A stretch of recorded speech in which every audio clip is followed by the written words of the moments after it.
I am Zira Kylara, a junior ambassador serving in the illustrious halls of the Galactic Senate. This governing body united over 1 million inhabited worlds across the galaxy under the principles of peace, cooperation, and shared prosperity. Or so we were told. One night, I was summoned to a private chamber by a shadowy hologram of a cloaked figure. Ambassador Kylara, what I am about to share with you is forbidden knowledge that could shake the very foundation of the Senate. Are you willing to listen at your own peril? My heart pounded, but curiosity got the better of me. I will bear that risk to uncover the truth. The hologram nodded. The Galactic Senate you revere is a sham. It has been corrupted from within by powerful special interests, who use it as a front to amass power and wealth for themselves. I recoiled at the accusation. That's high treason. The Senate has united the galaxy and ushered in an era of peace and prosperity. Open your eyes, child, the figure rebuked. You only see what they want you to see. I'm about to draw back the curtain on their darkest secrets. The hologram told a tale so outrageous, so unthinkable, that I struggled to believe it. But the evidence was undeniable. Beneath the Senate headquarters was a hidden subterranean vault, where the true power brokers met a cabal of the galaxy's most elite families, megacorporations, and criminal syndicates.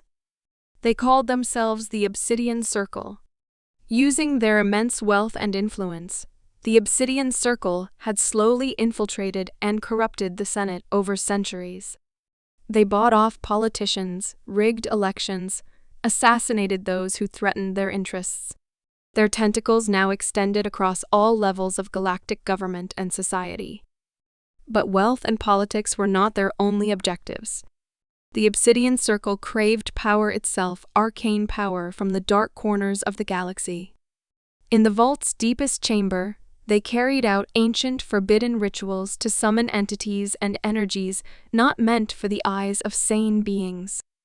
They make pacts with these dark forces, sacrificing entire worlds to grow in power, the hologram revealed. That is how they have maintained their grip for so long. My mind reeled from the revelations. If true, it meant the entire premise of the Senate was a lie. We were not servants of peace, but unwitting pawns of a shadowy cabal seeking dominion over the galaxy through any means necessary. You must gather like-minded allies and stop them, before it's too late, the hologram instructed before winking out of existence. I knew the terrible risk I was taking, but I had to find out the truth no matter what. I began discreetly investigating the Senate's inner workings, and making inquiries about the Obsidian Circle. My search led me to Koras Arkan, a grizzled veteran senator from the Outer Rim territories. He had been trying to expose the Circle's misdeeds for decades, but was always stonewalled by bureaucracy and threats. I'm glad someone else finally sees what's really happening, Arkan said as we strategized over secured comms. The Circle has had a chokehold on the Senate since before either of us were born. I asked him about the hidden vault and the forbidden rituals. Arkan's face turned grave. I've caught glimpses of those unholy rites from my intelligence sources. Sacrificing populated worlds, consorting with entities that should never be worshipped. It's obscene and a perversion of everything the Senate claims to stand for. We decided to bide our time and continue gathering evidence before making our move. I began compiling data on the Circle's key members and their operations.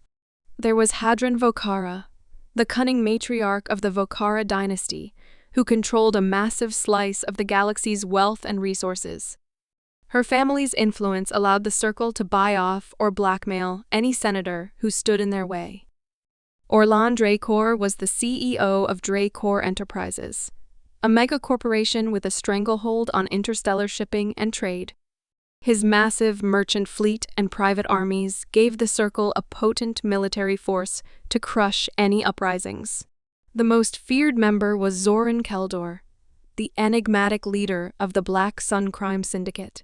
His underworld empire of smugglers, spies, and assassins allowed the circle to operate with impunity across the galaxy. As I dug deeper, I realized how the circle's reach had become utterly pervasive, infecting every aspect of galactic society. I felt my earlier idealism about the Senate quickly slipping away, replaced by a cold anger at being deceived for so long. Arkan and I continued making allies where we could.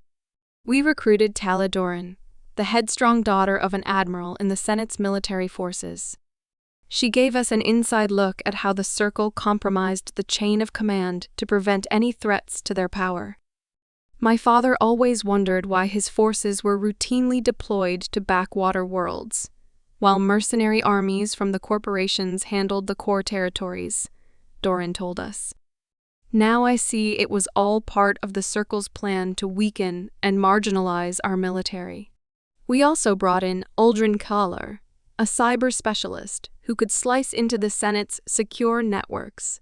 He was able to uncover reams of data on the Circle's operations, including records of their blasphemous rituals. "I've never seen anything like the abominations they've summoned," Kylara said, his face ashen. "Entities of pure malice that make even the Reapers of the Andromeda War seem tame by comparison, if they ever manage to unleash those upon the galaxy." He didn't need to finish that thought. We all knew the stakes were higher than anything we could have imagined. If the Circle remained unchallenged, they would reduce the entire galaxy to a realm of unspeakable horror and darkness.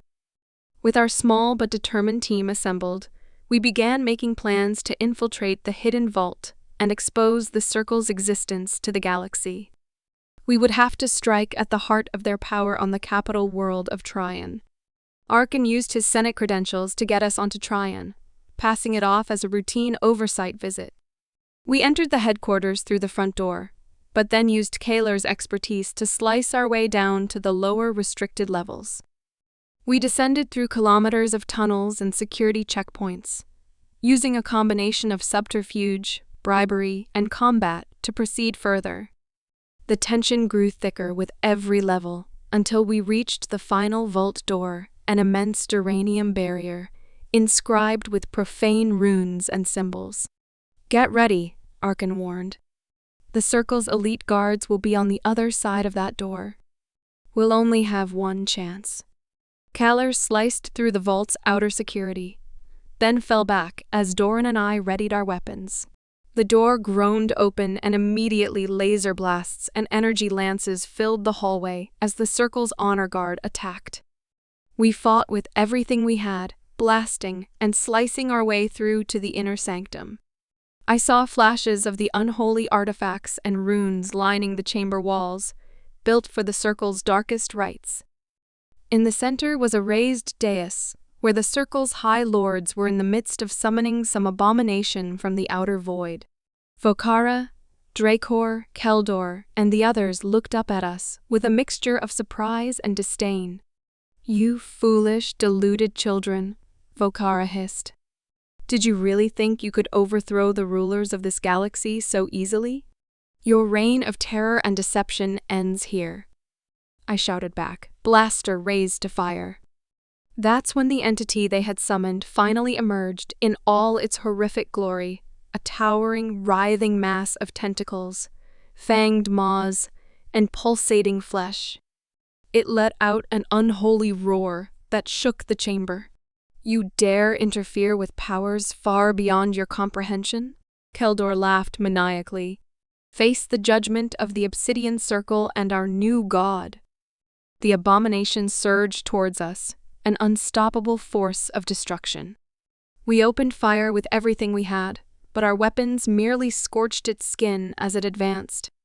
One by one, my brave companions were battered aside by its flailing appendages. I looked up in horror as it loomed over me, dripping corrosive ichor from its fanged maws. In that moment, I knew our cause was doomed. We had failed to stop the Circle, and now the entire galaxy would fall under their twisted dominion of darkness. But just as the abomination reared back to crush me, a blinding light erupted from the side of the chamber. A dozen figures in ornate armor and robes strode through the energy portal. weapons raised. "Stand down, heretics." One of them, a wizened elder, shouted at the circle. "Your vile practices have been monitored, and we can no longer allow this perversion of the galaxy to continue."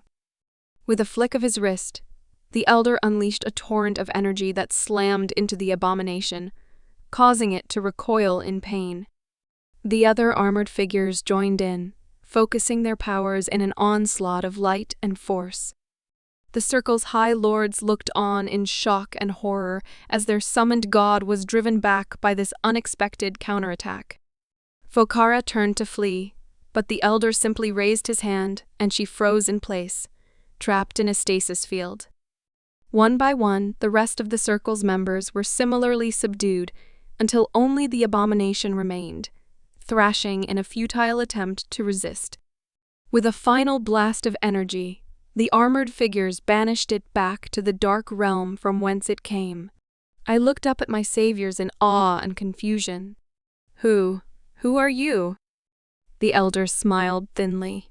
"We are the Ven'ar, ancient guardians of this galaxy, sworn to protect it from malign forces like the Obsidian Circle. We have monitored their activities for ages, waiting for the right moment to strike." He looked around at the subdued circle lords. Their evil has grown too powerful and threatened the fabric of reality itself. We could no longer remain shadows. I was speechless, overwhelmed by the revelation that not only had we uncovered the circle's secrets, but an entire order of powerful beings had been watching over us all this time. What will you do with them?" I finally asked, motioning to the trapped circle lords. "They will face judgment on our homeworld for their crimes against the galaxy," the Ven'ar elder said grimly. "As for the Senate, it appears we have much work to do in purging the corruption and restoring its true mandate." He looked at me with an appraising eye. "You and your companions have shown great courage and perseverance. We could use heroes like you to help rebuild what the Circle has destroyed." I felt a surge of hope for the first time since beginning this long journey into darkness. Though we had faltered at the final hour, the forces of light and justice had prevailed. A new era was about to dawn for the galaxy, one where no cabal or forbidden power could ever take root again. And I would have a role to play in shaping it.